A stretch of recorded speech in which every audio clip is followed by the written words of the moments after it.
სამი ჩვევა, რომელმაც დამეხმარა პირველი $10,000 გამომუშავებაში ზუსტად ერთ თვეში.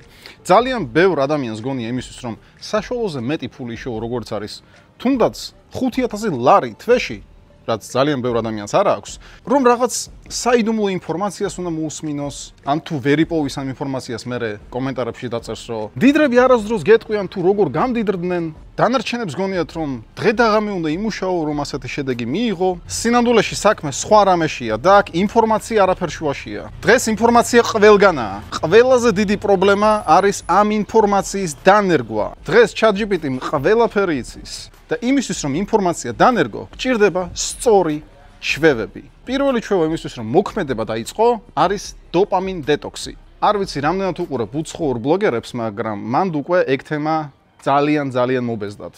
მაგრამ ქართულ სივრცეში ახლა იძენს პოპულარულობას. დოპამინი არის мотивაციის ნეირომედიატორი. გამომუშავდება მანამდე, სანამ რაღაც ჯილდოს მივიღებთ. მაგალითად, ვიცით, რომ რამდენიმე წუთში კურიერი მოგვიტანს გემრიელ საჭმელს. დოპამინი გამომუშავდა. იცი, რომ ამ გოგოსთან, რომელთანაც მთელი დღე გაატარე, რაღაც საინტერესო შეიძლება მოხდეს. დოპამინი გამომუშავდა. ფაქტზე უნდა გახვიდე? დოპამინი გამომუშავდა. If you know what I mean. ანუ დოპამინი გამომუშავდება მაშინ, მანამ სანამ რამე ჯილდოს მივიღებთ. და როდესაც შენ დოპამინ რეცეპტორებს ცვითავ ისეთი რაღაცებით, როგორიცაა მომენტალური სიამოვნებები, იქნება თამბაქო, მარიხუანა, ალკოჰოლი, მასტურბაცია, პორნო, ხშირი სექსი, ტვინს ენერგია არჩება იმისთვის, რომ მძიმე სამუშაოს მიხედოს.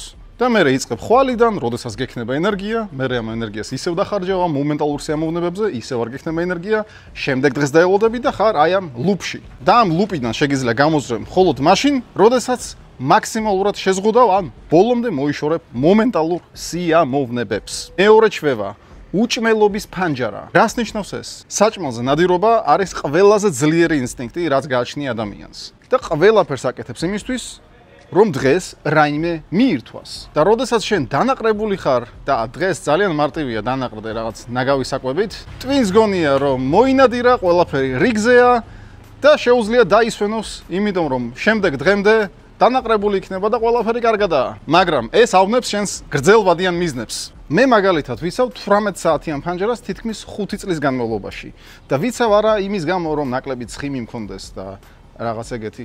კი, ეგეც ბონუსია, მაგრამ პირველი ჩემი мотивაცია არის რომ მქონდეს კონცენტრაცია ჩემს მძიმე სამუშაოზე. მექნება ზარი კლიენტთან ვიდეოს ჩაწერა მომინდა ან რაღაც ეგეთი, ყველაფერს ვაკეთებ მშიერ კუჭზე. და მე როგორც კი მოვინადირებ, ანუ ჩავწერ ვიდეოს, გავესაუბრები კლიენტს, რაღაცას გავყიდი, მხოლოდ ამის შემდეგ გემრიელად მივირთმევ სუფთა სინდისით. შეგიძლია გამოიყენო შენს და მოარგო შენს სფეროს. მესამე ჩვევა ეაკულაციისგან თავის შეკავება. იქნება ეს მასტურბაცია თუ სექსი. რა თქმა უნდა, მასტურბაცია ბევრად მავნებელია შენი კონცენტრაციისთვის, ვიდრე სექსი, მაგრამ მოდი ვისაუბროთ ზოგადად ეაკულაციაზე. ჭამის შემდეგ ყველაზე ძლიერი დრაივერი განსაკუთრებით მამაკაცებისთვის არის სექსის ინსტინქტი, ანუ გამრავლების. როდესაც უკვე გამრავლებულია მამაკაცი, ანუ ეაკულაცია მოხდა, ნაკლებად უნდება რაიმე სერიოზულზე ფიქრი. საქმე ხო გააკეთა უკვე. ხომ დატოვა შთამომავლობა და ყოველ ჯერზე ასე ფიქრობს შენი ტვინი, როდესაც ხდება ეაკულაცია. რაც ასევე უშლის ხელს შენი გრძელვადიანი მიზნების მიღწევას და მომენტში მძიმე სამუშაოს შესრულებას. რა უნდა გააკეთო? თუ გინდა მაქსიმალურად ფოკუსირებული იყო საკუთარ მიზნებზე, უნდა მოახდინო ტვინის დესექსუალიზაცია. როდესაც არ დასდევ გოგოებს, როდესაც არ შედიხარ ყოველ 5 წუთში პორნო საიტებზე, ან ყოველ საათში. როდესაც ინსტაგრამზე გოგოებს საათობით უყურებ და წარმოიდგენ მათ როგორც სექსუალურ პარტნიორს, ნუ ხარ მარკეტინგის მსხვერპლი. შენ არ გჭირდება ამდენი სექსი და ამდენი მასტურბაცია. უბრალოდ სექსი ძალიან მაგრად იყიდება და ძალიან დიდ ყურადღებას იქცევს ადამიანების და შენს ხარჯზე შეულობენ მერე ფულს. შენ კიდე ლეღვივით გდიხარ დივანზე და არაფრის კეთება არ გინდება მასტურბაციის შემდეგ. კაი, ეხლა თლათ მონაზონის ვერ გავხდებით.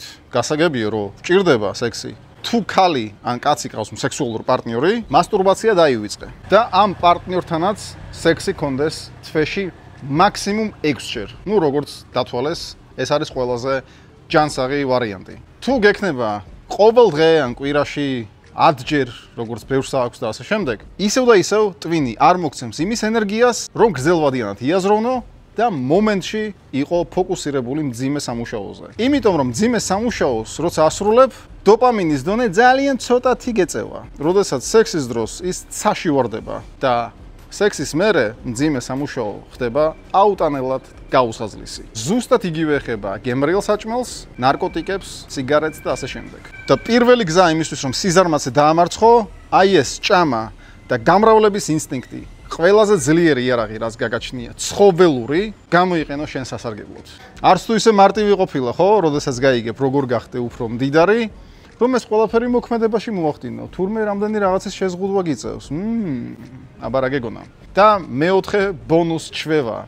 გადაიღე ვიდეოები ყოველ დღე. ვერასდროს ვერ დავაგროვებდი 300,000-ზე მეტ გამომწერს, მე რომ ყოველ დღე თავის დროზე ვიდეოები არ ამეტვირთა სოციალურ ქსელებისთვის. კი, ახლა ფიქრობ, კი მარტივია თქვა, გადაიღე ვიდეო ყოველ დღე, მაგრამ მიდი გააკეთე. პირველი, რა თქმა უნდა, მეც ვაკეთებ ამას უკვე ბევრი წლის განმავლობაში. მეორე, იმისთვის რომ ვიდეო გადაიღო, მენტალურად უნდა იყო ჯანმრთელი. მენტალურად თუ არა ჯანმრთელი ხარ, ვიდეოებს ან საერთოდ არ გადაიღებ, ან გადაიღებ უხარისხოდ და ცოტას. და რა დაგეხმარება ვიდეოების გადაღებაში?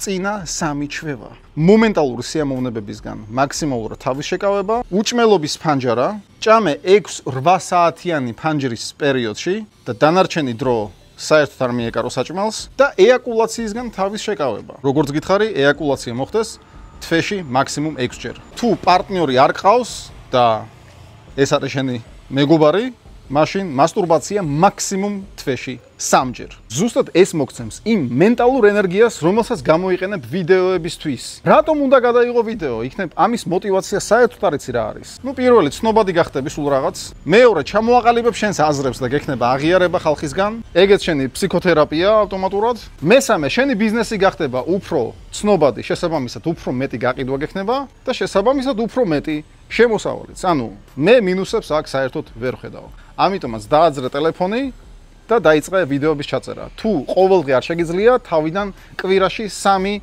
ერთწუთიანი ვიდეო მაინც ატვირთე Instagram-ზე, TikTok-ზე და Facebook-ზე. რა თქმა უნდა, YouTube-ის არ დაგავიწყდეს. თუ გინდა გაზარდო საკუთარი ცნობადობა, ბიზნესის გაყიდვები, დააგროვო პირველი 10,000 გამომწერი სოციალურ ქსელებში. პირველი $1,000 გამოიმუშაო ონლაინ. და გჭირდება ამაში დახმარება, მომწერე Instagram-ის პირადში და დანარჩენი მანდ გავაგრძელოთ. Instagram-ზე თუ მიყურებ, პირდაპირ მომწერე, თუ სხვა პლატფორმაზე მიყურებ, მაშინ სადღაც იქნება ლინკი, გადადი და მომწერე.